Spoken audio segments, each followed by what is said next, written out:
It looked like a heavy rain could flood the tracks and sweep us under. "No, we're not, we're going to get out of here." "The rules," they said. "If what we see out the windows doesn't match, we need to cover the windows." Maybe it was okay. "Let me go," she shrieked. My stomach did a flip. The dry air in the cabin gave her a bloody nose, and she spent the first 20 minutes of the trip stuffing tissues up her nostrils. She called 911, and then we sat on the cracked asphalt waiting for the police to arrive. Somewhere in the distance, I heard the faint whistle of a night bus 3. "We're going to die." My muscles relaxed and I settled further into the chair. Would they ever find our bodies? Or would we and all the bodies in car number 12 be buried or burned? Would the news say that we eloped somewhere or ran away because our families disapproved? Everybody would picture us living out our best lives on an island somewhere. No one would ever know that we died in the darkness of an old rotting night bus 3, screaming for our lives. "I think they can't move when we're looking at them," I told her. "This is it." And we were crossing a deep, dark body of water. I yanked Amanda out of the seat with me, opened the door, and we careened into the vestibule. The metal plates of the floor slipped and shifted underneath us. A whistle pierced the silence, and I looked up to see the night bus 3 pulling away. I could see several people with grayish skin watching us, faces pressed against the glass, and then the final car with its dark windows, an enormous steel coffin, Noah womb snaking down the track and into the great unknown, and then there was only silence. "Where are we?" I asked. The night bus 3 car seemed to tilt and spin underneath me. There was someone sitting several rows behind us. It sounded like a recording from how polished and smooth the voice was. "Thank you for choosing Quick Track." Reflexively, I glanced back and my heart started to pound. The person was now only 2 rows behind us. I could hear them moving behind us, but we kept running. Still, it was weird. Amanda turned the volume down on the laptop and we continued watching the movie. Amanda was looking down at them too, her mouth hanging open. "They're making clones," I whispered, and then it all made sense. And then I felt it, a warm puff of air against the back of my neck. The vestibule door opened in front of her and she ran through. I ran in after her and in the nick of time wrapped my arms around her tightly. Rule 3. Gold lights spilled out from miniature street lamps, illuminating a couple walking their dog. We had been on the night bus 3 about 2 hours. We were in the final car. "When life is created, you must pass away," she said in a throaty rasp. The rule said that we can't. The forest surrounded us. I checked my phone and it was after 10. They had entered the car, but they were frozen in their spots, mid-run, staring at us. The little blue dot on the map marking our location put us in these suburbs of Philly, not in the middle of a lake. I panned the view around, but I didn't see any middle of a lake. "As long as you follow the rules, you will arrive in one piece." I swallowed, nodding. We ran through car after car, but in the end, we were trapped. We were in a 1,000-ton hull of steel, rocketing through the night at 100 miles per hour. But they were all deathly still. They were all covered in blood. The night bus 3 car jostled and Amanda started awake. I could call 911 right now. I glanced back. It was the woman, the passenger that we were supposed to ignore. I glanced back and realized that we had made it to the last car. Amanda gripped my hand so tight that I could feel pins and needles creeping over my fingers, and then suddenly she yanked me forward. We stumbled past the conductor, his body bumped against mine, and a shudder of revulsion went through me. Must be the lighting in here, it's so dim, and she's like 10 feet away. I squinted, confused. I glanced back. There was another person standing in the middle of the street, staring at us. She nodded in the darkness. "Do you hear me?" "Yes." A hand shot out and grabbed at me too, pulling me back in from the cold and whipping wind. Her body made a loud thump. I panned the view around, but I didn't see any bodies of water nearby. And then we were standing at the door to the quiet car. Panting. "Do you hear that?" I whispered to Amanda. I started counting backwards from 100, 99, 98. A car pulled into a driveway, taillights glowing red. I stared straight ahead trying to process everything, trying to figure out what would be the safest move, and then I noticed it. She whispered something to her boyfriend who gave me a warning glare. I had service. I took a tentative step forward. I watched a man to lean over the counter talking to the teenager working there, but then I noticed something. I didn't want to look out and see another person staring at us, but at the same time, I couldn't tear my eyes away. "As long as you do everything this says, we'll be fine." There was an old woman sitting at the window seat, but she wasn't reading or anything. "Tickets, please." And then we were standing at the door to the quiet car. Somebody had fished them out and used them to make her clone. I rubbed my eyes. I nudged Amanda silently and pointed. After a few minutes of MacGyvering the thing, I finally made a makeshift shade in front of the window. I felt nauseous, overheated, and motion sick all at once. It almost sounded like a scream. His scanner made a little beep. And when I looked up, I saw the conductor. And the darkness was immediately filled with the sounds of them pawing across the aisle, stumbling and running, desperately clawing their way toward us. I felt like I was going to faint at any moment. Nothing made sense. A sort of pod, lying on the floor, wet and pulsing. They didn't explicitly tell us not to look at or interact with the woman, but that was implied, wasn't it? I grabbed Amanda and we started for the front of the cafe car, but the woman leapt out of her seat, sidestepping in front of us and blocking her way. It was the young couple that we had seen board the night bus 3 in Philadelphia, but they were dead. Long gashes covered their chests. We should have been in these suburbs of Philadelphia, not crossing an enormous lake. The brakes squealed underneath us, and we rolled to a stop. We stepped in. And that's when I realized that I'd been completely misled. They wouldn't dare enter. All hell broke loose, however, at 2:27 a.m. The letters on the tattoo looked like AI letters, warped and misshapen, not spelling any real words. "Do not under any circumstances leave your seat to get away from her." "We're fine," I told him before sitting down in one of the booths. Trees and grass blurred past us through the windows. Amanda took the flyer from my hands and read them to over and over again, chewing on her lip.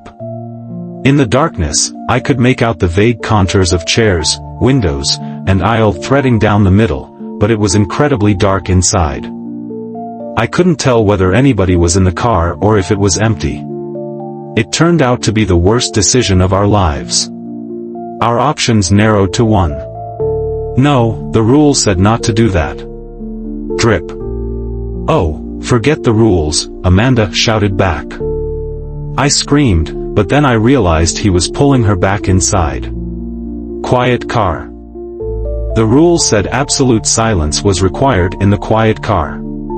She didn't say anything. "Keep going," I shouted. There were people, an old guy eating a sandwich, spilling bits of lettuce on his shirt, a young couple sharing a soda in a booth and giggling, a middle-aged woman buying chips at the counter. Tell them that we were on the night bus 3 and that we were in danger. Amanda was right. His eyes gleamed at me as his mouth stretched into a grin. They didn't say don't touch him. Don't make physical contact with him. This is so gross. The platform sat underneath the station building halfway underground. And who even knows if the rules are meant to keep us safe? Should we get up? She whispered back. Maybe 30 to 40 minutes. Whatever happens, I love you too. And then she stared straight ahead with a 1,000-yard stare. He looked up at us with a twisted grin. They stared at us, still the statues, hair slightly swaying with the movement of the night bus 3. We were in the final car. But my voice died in my throat as I saw the sign hanging from the ceiling. "I'm gonna go get a Coke," Amanda said. I had been smart enough to trim my beard and make myself look less like a wild lumberjack mountain man. I gave up and I looked out the window. My heart dropped. I froze. He leaned over us. "No, you didn't," he growled, with so much anger that I jumped in my seat.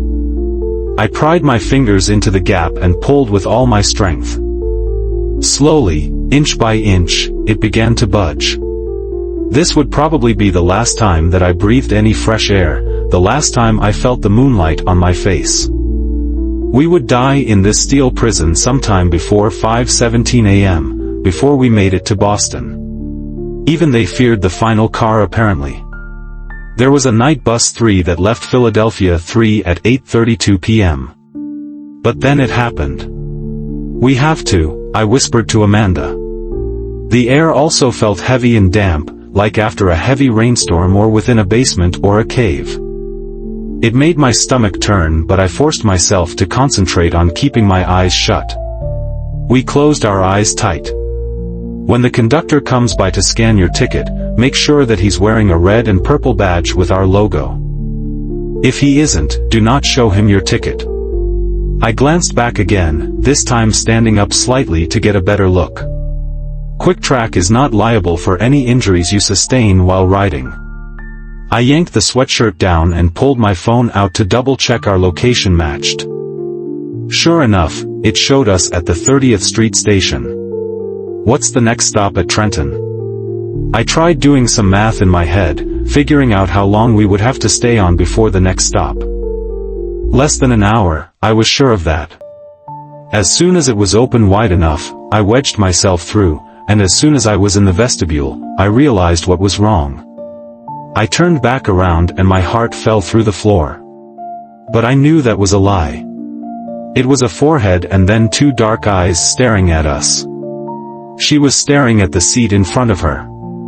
And even if the night bus 3 miraculously decided to stop right now, the rules said that we couldn't get off at any station other than our own. We were trapped. 6 hours left. She glanced back and looked at me with wide eyes. When the movie ended, Amanda and I decided to try to go to sleep. She pulled out her neck pillow and closed her eyes, and with 10 minutes, she was out. "Brian," Amanda said, snapping me out of it, and then I realized, she had gone on at the Crystal River stop. Rule 8. They didn't turn around. Rule 8. You can rest, I told Amanda. It was a natural sound, something that you would expect to hear in a night bus 3 around people. Amanda and I collapsed into our seats, hearts pounding wildly. It seemed true. They didn't move a muscle as they stared at us with bloodshot eyes, hair gently swaying. They weren't following us. Why the hell not? Amanda hissed, exasperated. The lights flickered overhead, casting the strange faces in relief, their features exaggerated and twisted. The inhabitants of the quiet car had returned to their seats. They stared straight ahead, not looking at us. 2 of them, one attached to each person. I know, but we have to do it to survive, okay? Keeping my eyes on them, I led us to the nearest seats and sat down. I hadn't told Amanda about that. I reached for her hand, the one that the fake conductor wasn't holding. But you were saying it yourself back there, that the rules might be meant to trap us here. Is that clear? We tried. Apparently, they were the fussy proper types. Yeah, we're supposed to close our eyes, I think. I guess that was the one upside. I guess it wasn't even trade.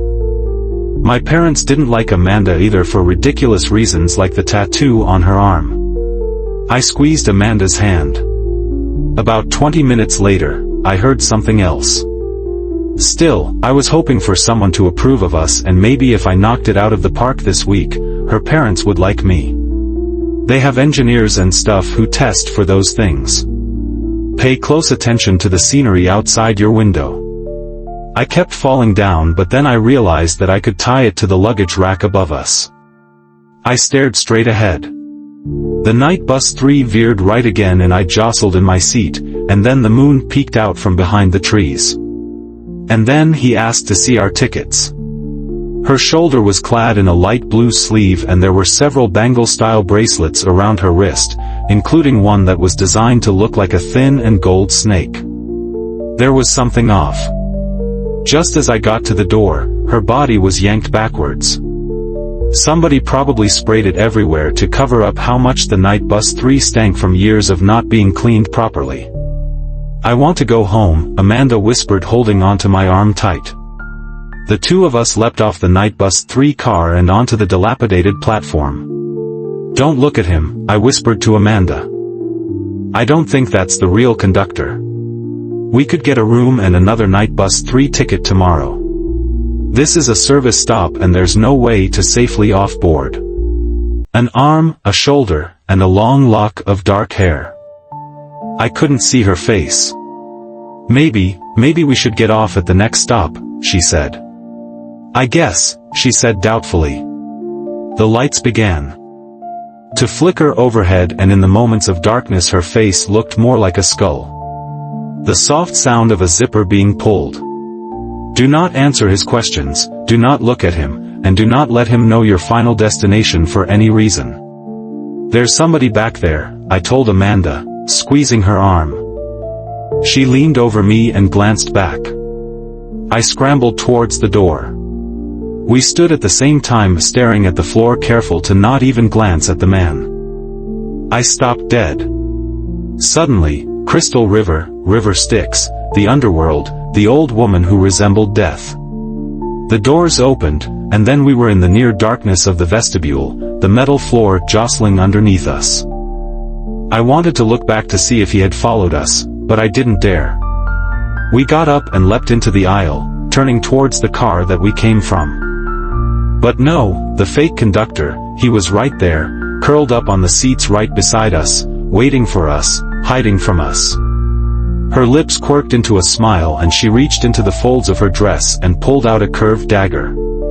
"Just rest." I frantically weighed the options in my head. "Only Philly," she groaned. Absolute silence must be maintained at all times.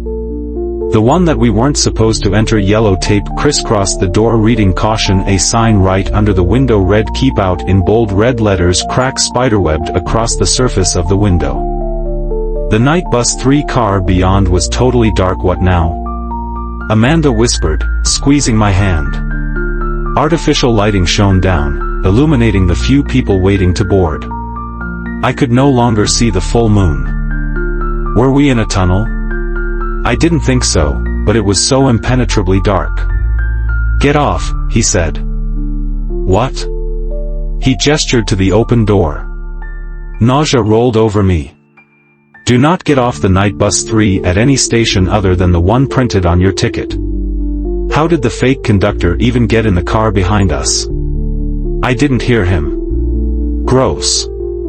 As we sat in the silence, I heard another sound. "I'm so sorry," I whispered in her ear.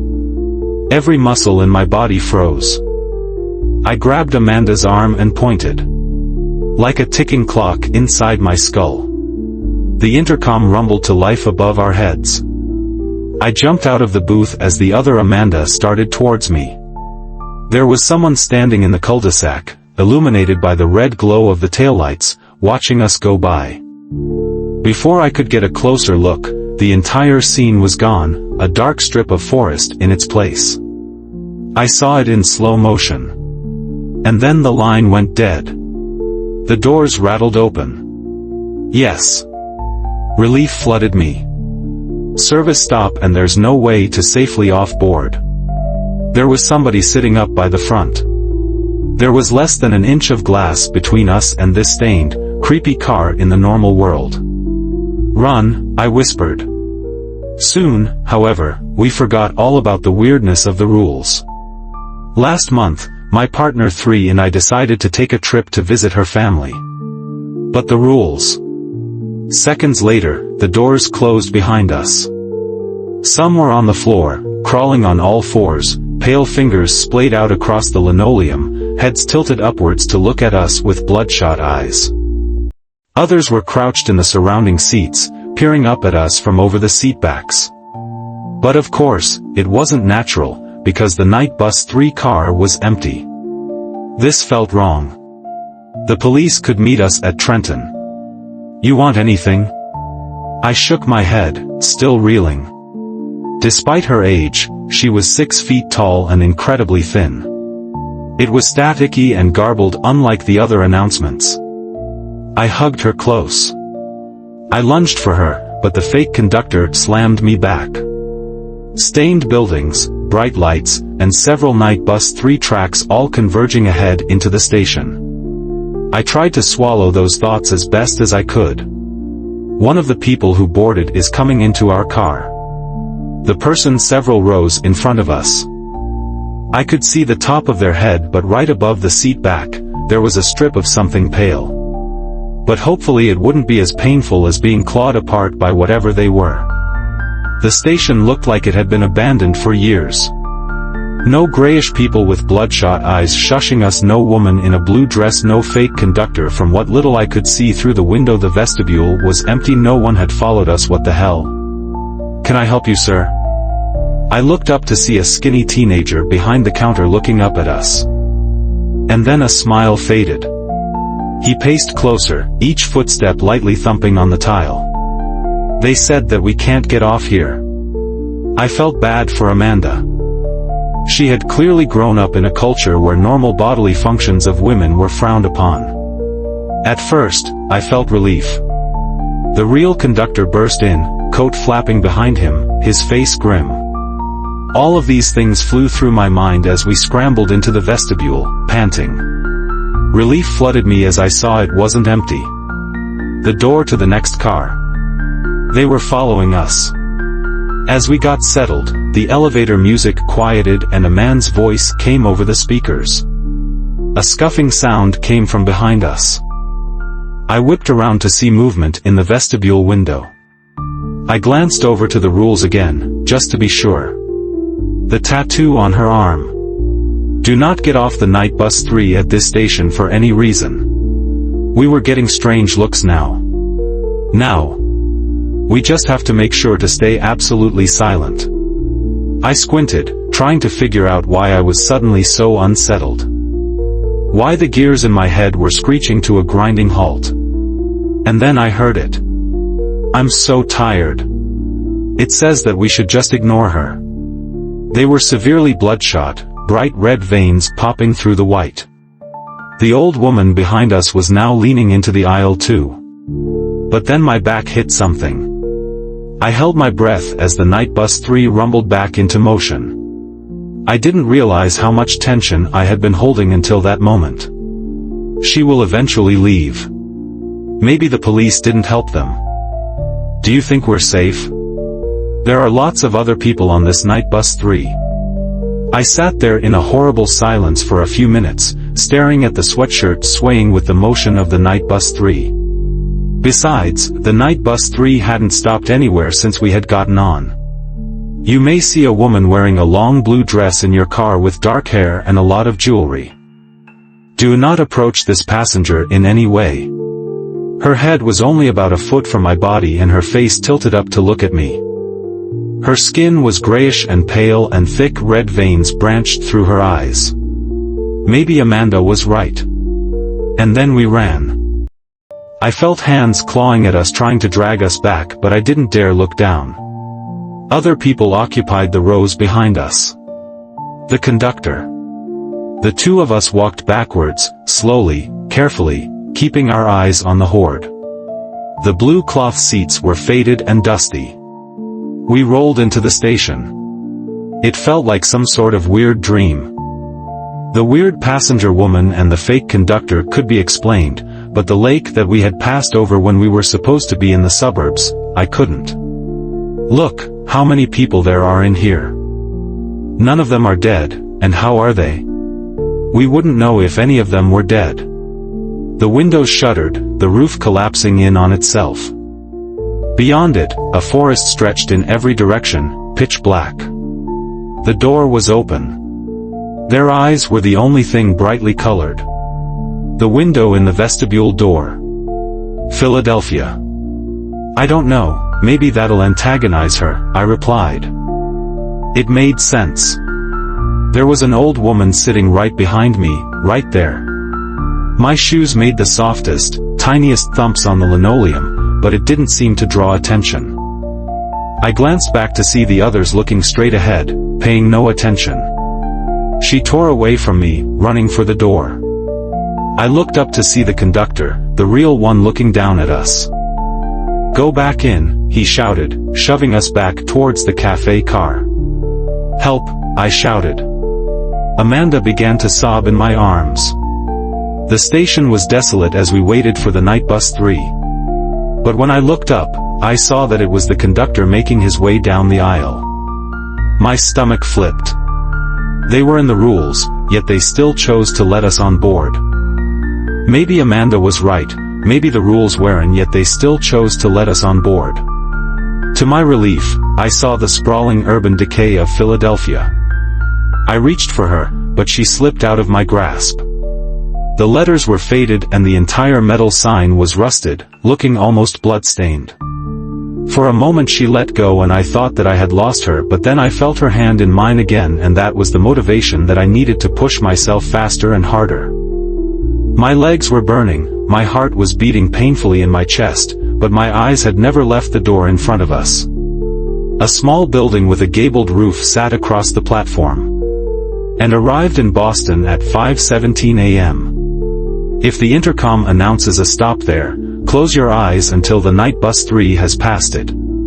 She lifted the dagger in the flickering light. Was the person sitting there facing us? As I stared at them, they began to move. I forced myself to look down at the deceased couple behind us. At first, I didn't see anything, just the empty night bus 3 car, the rows of seats, the pitch-black windows. First, we didn't have enough money to pay for a room and another night bus 3 ticket. Second, the rules clearly stated that we could only get off the night bus 3 at the location printed on our tickets. "I love you," I whispered to Amanda. The real conductor came by once to check on us and give us another stern warning about the rules. Rule 2. Drip. Following these rules will help ensure that you have a fun, safe, and relaxing trip on QuickTrack. I'll deal with them. The dozen or so passengers stayed still in their seats. I would have given anything to step off the night bus 3 at that moment and be somewhere anywhere else. There were 3 people, all standing on the street, staring at the night bus 3 as it went by. They were pointing at us. Jumping off the night bus 3 would mean certain death, even if we could somehow get the windows open. One of my biggest fears was driving off a bridge and plummeting into the water, trying to desperately escape before the car sank.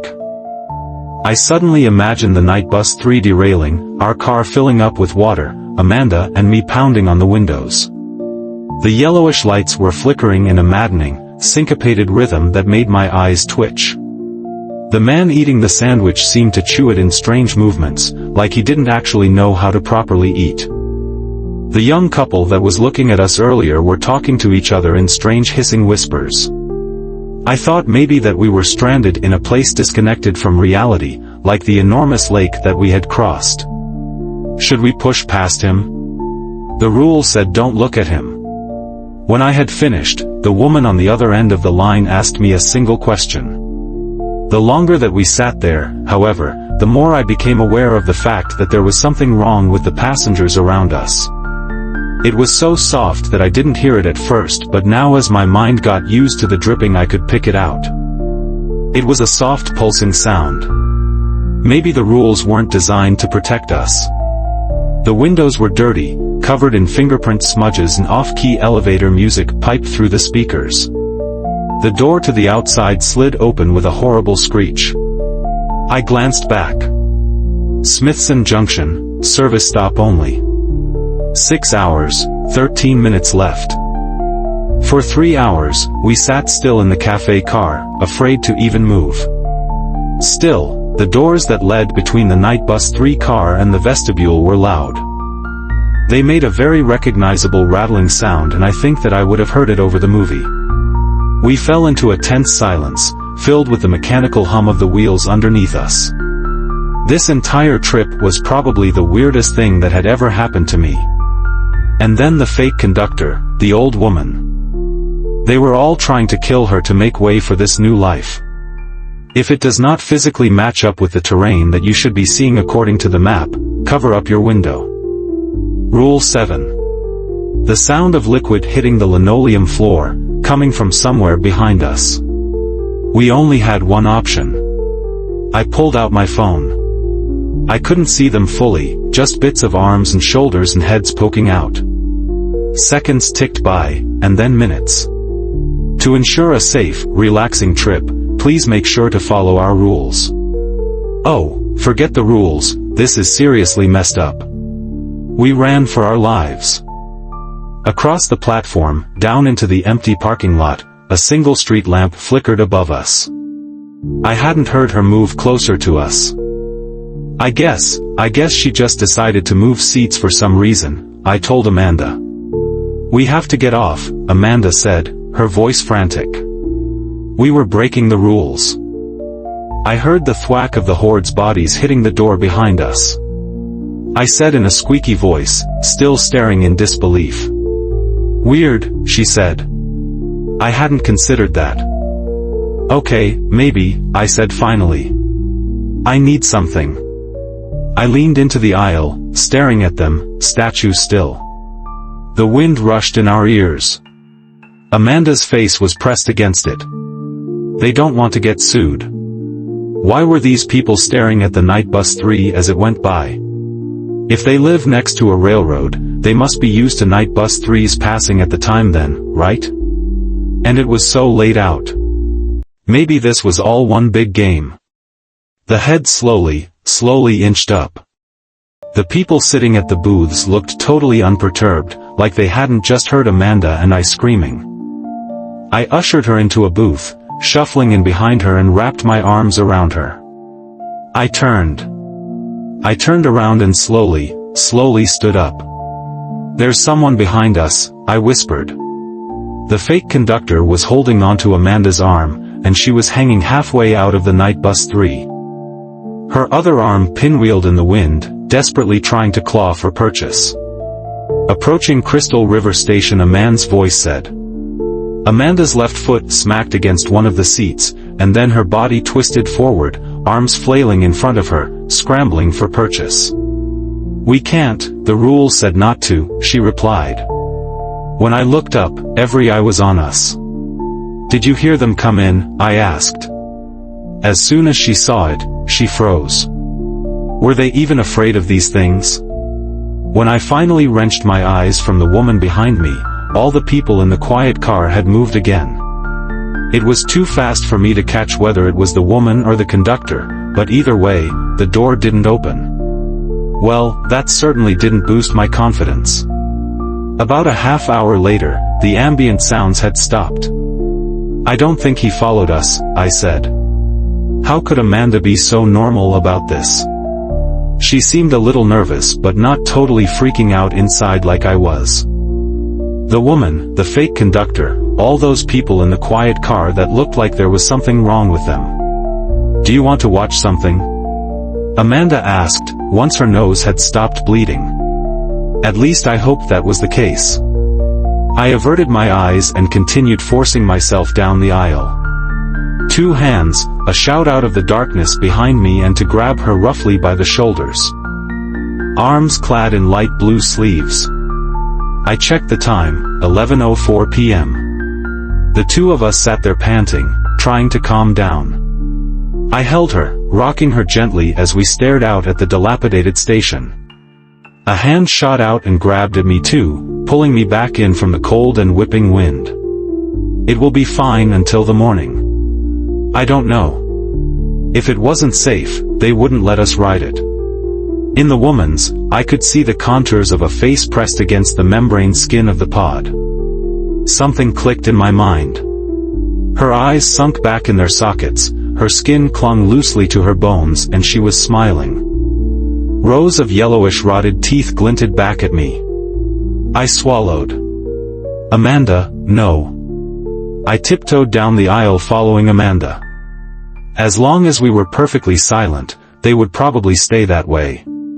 The concrete platform was stained and pitted. Nature had tried to reclaim it, sending up long vines that clung to the concrete, curled up the sign. I, however, couldn't fall asleep. And then the intercom rumbled to life. Amanda glanced back at me, giving me a questioning look. And then I realized what was wrong. Maybe the weird woman and the fake conductor wouldn't follow us.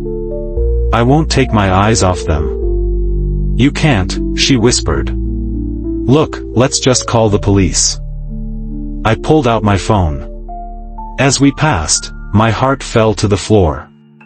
Let her go, I shouted, and then I realized what my words meant. If he let go, she would fall out of the night bus 3. I lunged for her again and my hands hit the cold steel floor of the vestibule and I clawed towards her. I got an arm around her waist and pulled, trying to pull her back into the night bus 3. A black shoe slammed down on my hand and I screamed. Amanda's eyes locked on mine as her hair blew wildly in the wind. I had been on crowded night bus 3s before and it wasn't a pleasant experience. It wasn't just the lack of personal space, it was the awkwardness of sitting so close to a stranger, wondering if you were being rude by ignoring them, wondering if you were supposed to fill the silence with small talk. You said a quick track night bus 3. A few minutes later, the forest gave way to civilization again, and another town passed us in miniature. As long as we're looking at them, they can't move. Across the tracks, I could see a neighborhood, a curvy, narrow street lined with cookie-cutter houses, with glowing yellow windows and wraparound porches. From the night bus 3, it looked like one of those toy Christmas villages, where LED lights twinkle in the windows and ice skaters go round and round a pond made of glass. Amanda followed me hesitantly. I saw the glow of more streets and houses approaching over the hills and my heart began to pound. The sound of pulsing liquid. Go to a different car. We made it to the next night bus 3 car. If there's some creepy woman who keeps riding the night bus 3 or a creepy guy impersonating the conductor, why don't they get the police involved? Hey, maybe they already have. They didn't move. The other cars would have other passengers, witnesses, and the rules didn't explicitly forbid running from the fake conductor like they did the woman in the blue dress. I sat back down and wrapped my arms around her. We got to the end of the car, stumbled across the vestibule, and ran into the next car. Their forehead. Whatever the rules said, it didn't matter. Her eyes looked past me at Amanda. Your blood is already forged to replacement. My entire body was tensed up like I was expecting something to jump out at me at any moment. Every time that the night bus 3 swayed, the people did too, just barely. I had most certainly decided our death. The woman and the fake conductor still weren't following. The sound that you hear when you put your fingers in your ears and hear on heartbeat. 6 more hours. A young couple like us and an older man carrying a large duffel bag. After searching various travel sites, we decided the best and cheapest way would be to take an overnight night bus 3 to Boston. My eyes were slowly adjusting to the darkness. There are people back there chasing us. Behind him on the ground I could see the fake conductor. The two of us sat in the darkness, the silence. And then about 10 minutes into it, the unthinkable happened. The lights flickered overhead and went out. Oh no, no, no. I grabbed Amanda by the arms and hoisted her up, and then we ran for our lives. The line rang 3 times before a woman picked it up. Come on, let's go. I glanced back. Part of me didn't even believe it. The door opened. Blocking our path was a pair of black men's shoes. Water extended in every direction as far as the eye could see. They just stared at us, still as statues. We passed the first row of benches. Amanda and I ran into the cafe car. The people from the quiet car were halfway down the aisle. Well, I guess here's good, I said, motioning to a row of seats near us. I was right.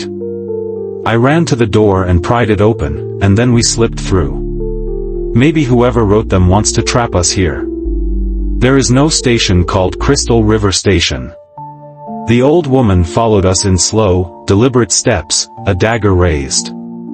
I leaned forward, praying the night bus 3 would start moving again so that I could open my eyes. The girl who had been giggling with her boyfriend was now staring at me, her dark eyes wide. She fell flat on the floor. Holding my hand over my mouth so no one else could hear what I was telling her, I described what was going on in the night bus 3 and how we were in danger. I left out the things that didn't quite make sense, like the lake. The terror shattered in an instant. We were standing in the cafe car but everything seemed normal. What, really? She glanced back and then poked her head a little into the aisle to get a better look. Blood caked their hair and dripped on their arms. Where are we? She asked groggily. We were on some sort of bridge but it seemed to only be a few feet above the water. Maybe it wasn't even a bridge but an easement or a dam or something, just barely poking out of the water. I slowly turned around. You can also find them in the seat back pockets for your convenience. The rule said that happened to move to a different night bus 3 car immediately. Amanda and I looked at each other, and then she grabbed my arm and yanked me forward. We can only get off at our stop. Really weird, I agreed. I swallowed. It was a Friday night, but still. It didn't make sense. Enjoy your stay. Amanda and I stared at each other. I could see the plastic paneling around the windows, the darkness under these seats in front of us. Following the rules, it kept us safe so far. I leaned over Amanda who was in the aisle seat so I could get a better look. Besides, you got me to protect you. You have to follow the rules, he said, his dark eyes boring into mine. The rules, he said, his dark eyes boring into mine. My entire body was shaking. I hugged her close. But inside, my stomach was twisting. I knew that we would be running back to the quiet car, but we didn't have a choice. I glanced back at the people. These houses were further apart, lining the serpentine roads that curved over the hills. One street ran parallel to the tracks, and I watched a bicyclist zoom down the road, lit by the yellow glow of these sodium lamps. My gaze followed it upwards, and I saw 2 pale fingers poking from the armrest behind us. Amanda! Amanda! I screamed. The rule said not to go in, I said. They were covered in blood, slick, black, and glistening. And my brain was able to pinpoint the sound. There was a small puddle on the floor dimly reflecting the light. She gasped, eyes wide. He rumbled in a low voice. Really weird, I agreed. Maybe everything was fine. I repeated this lie again and again in my head. The night bus 3 rocketed through the darkness, gently swaying. He must have slipped in right after us and then hid in the seats. Maybe they didn't care that we had made noise. We burst into the vestibule swaying wildly within the movement of the night bus 3 and then we lapped into the next car. I kept my eyes on the floor. We sat down and I was again reminded what a bad decision I had made. I started to dial 911. Amanda looked up at me. The night bus 3 car that we were in was completely empty. She tried to pull herself up, reaching for me. I switched between satellite and schematic view over and over, but neither showed anything resembling the lake that we were crossing. As we ran, the landscape outside flashed by. The fake conductor was already here standing right in front of our seats blocking our way. The clones were being made from the victim's blood, and Amanda, she had stuffed all those bloody tissues in the trash at the beginning of the trap. I could hear his footsteps right behind us, getting closer and closer.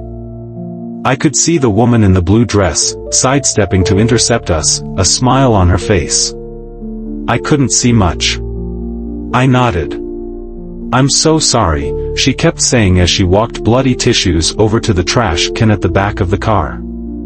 Residential streets were replaced by dark forest again. And the woman, how did she slip past us into the car in front of us? Wouldn't we have seen her?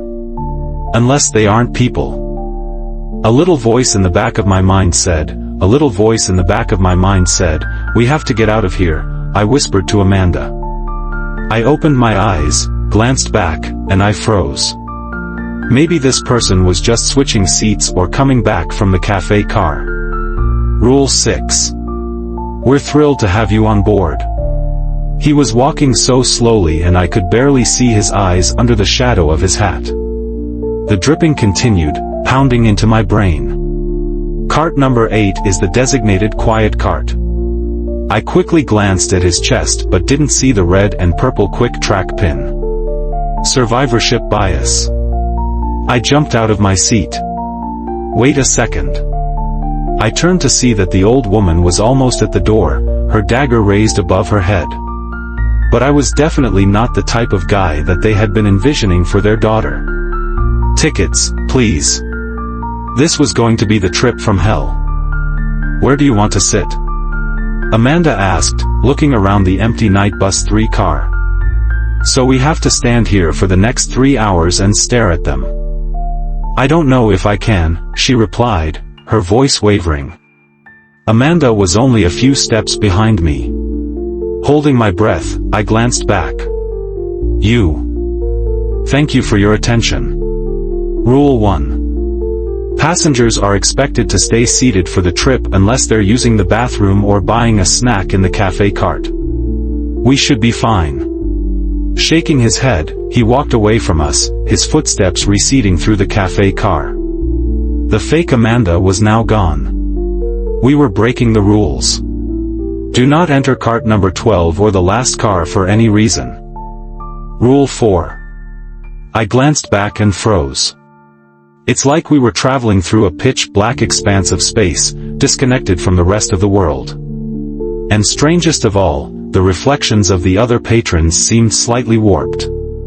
But then I heard it again. The brakes squealed to a stop. Should we just get off the night bus 3, I thought, looking out at the platform. Rule 9. They weren't the only ones. My head swiveled towards the sound. How could she come into the night bus 3 car silently? Why would she move closer to us? Wait a minute, the rules, Amanda whispered. Do not talk, whisper, or consume food in this cart. Their expressions never changed, eyes too wide, some of them grinning, but I could tell that they were alive because every so often they blinked. I noticed now the car was lit by dim, yellowish lights coming from inside the paneling, some sort of emergency lighting system. I hadn't even noticed it when we had entered, only now that my eyes were adjusting to the darkness. Sure. We snaked out of the underground station and out into the moonlight. I watched the buildings of Philadelphia scroll by, disappearing behind us into the darkness, and then I heard the car doors rattle open. But Amanda pulled out her phone and as she zoomed out, I saw we were somewhere in Connecticut, around where we should be. No, we had had the volume up high on the laptop, that was true. Depending on your route, you may make a stop at Smithson Junction. A man's voice said over the speakers. I picked up a corner of the sweatshirt and peered out the window. Cool air wafted into the night bus 3 car along with a strange, sickly sweet scent, like something rotting mixed with something artificially sweet and flowery, almost like the perfume odor that we had smelled when we first got on the night bus 3. I made it to the front of the car. It was a jumble of loops and glyphs. I could make out the vague outlines of the seats in front of us, the darkness of the windows. Pitch black again, no lights, no buildings, no sign of civilization. The car was dark. I fumbled into the first seat, pulling Amanda with me. We turned on our heels and ran the other way. I pulled out my phone and brought up the ticket. I averted my eyes, focusing and running as fast as I possibly could. I felt another breath on my neck and felt another wave of nausea and forced my brain to concentrate on something else.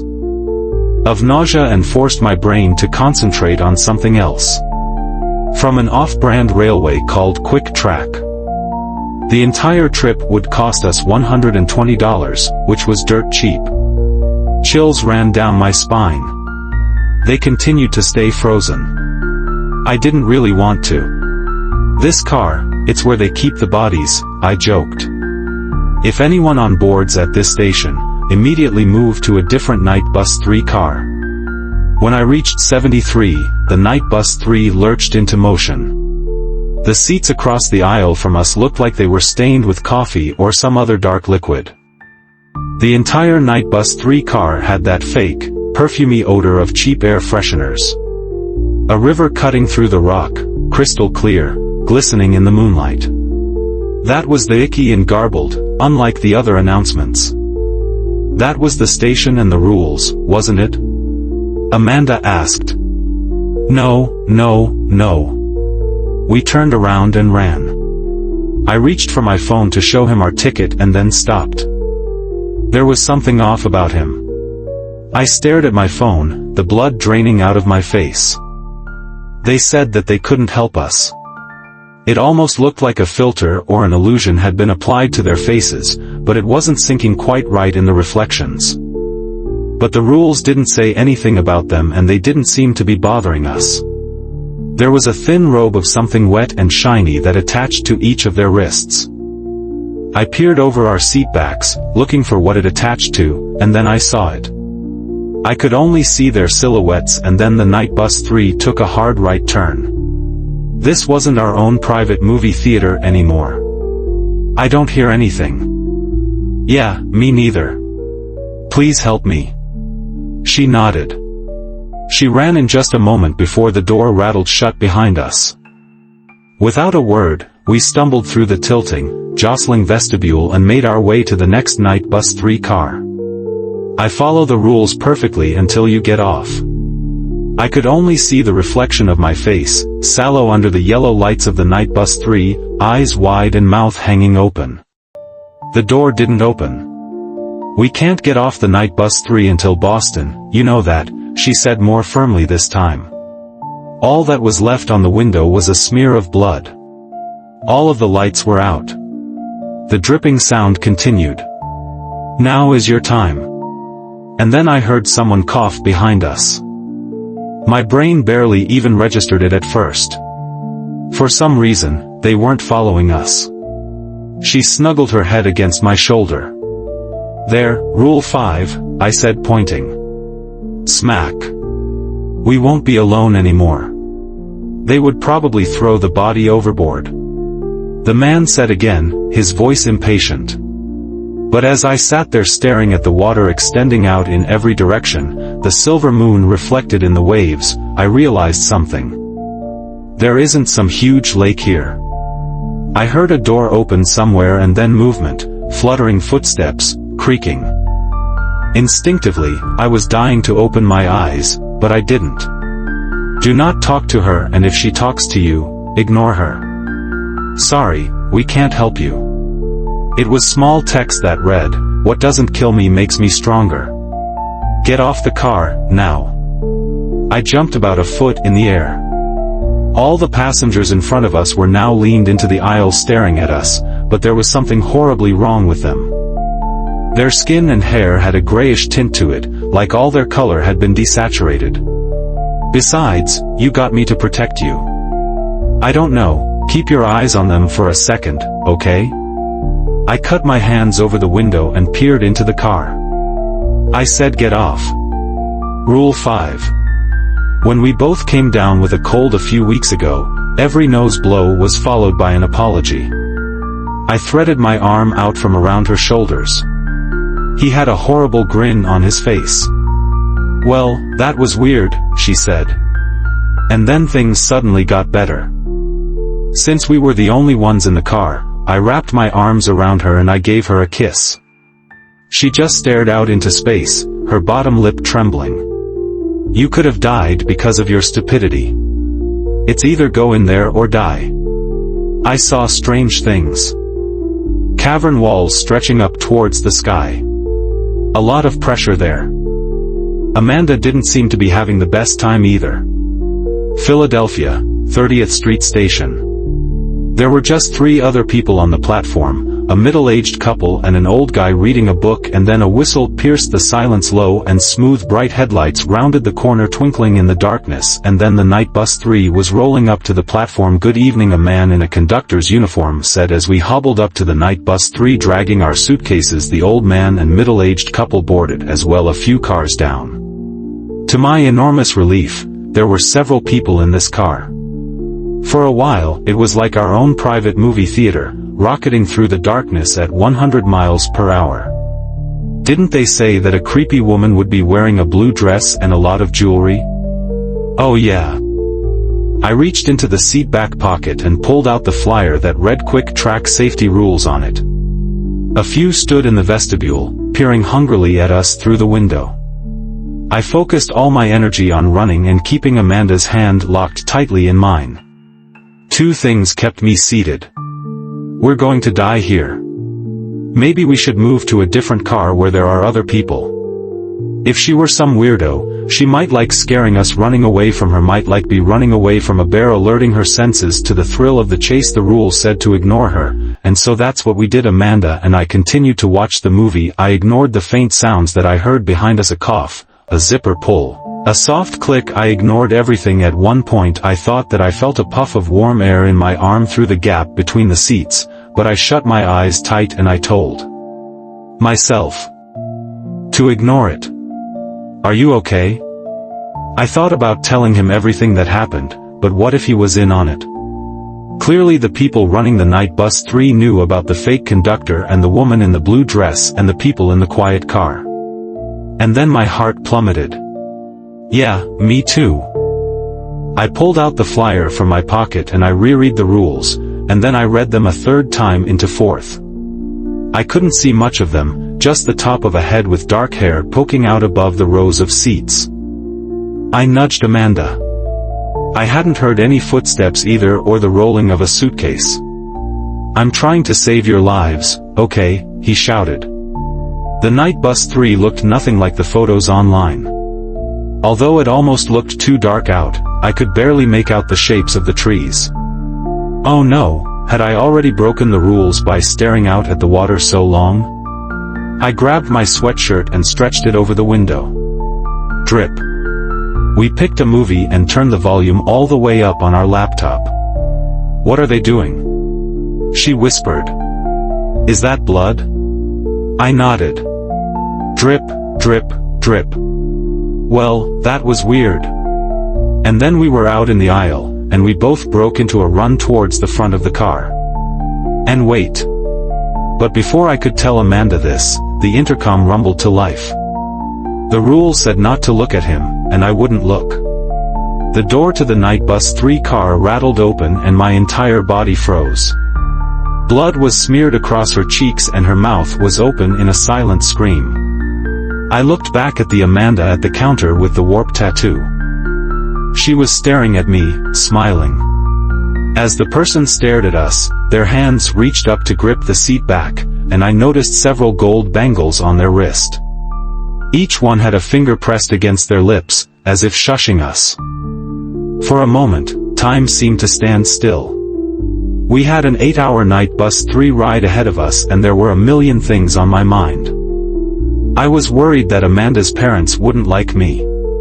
"Please," she whispered, tears running down her cheeks. Their mouths were open in silent screams. It was filled with cold, gusting air. The woman was gone. I grabbed Amanda by the arm and turned around, so that I was walking backwards.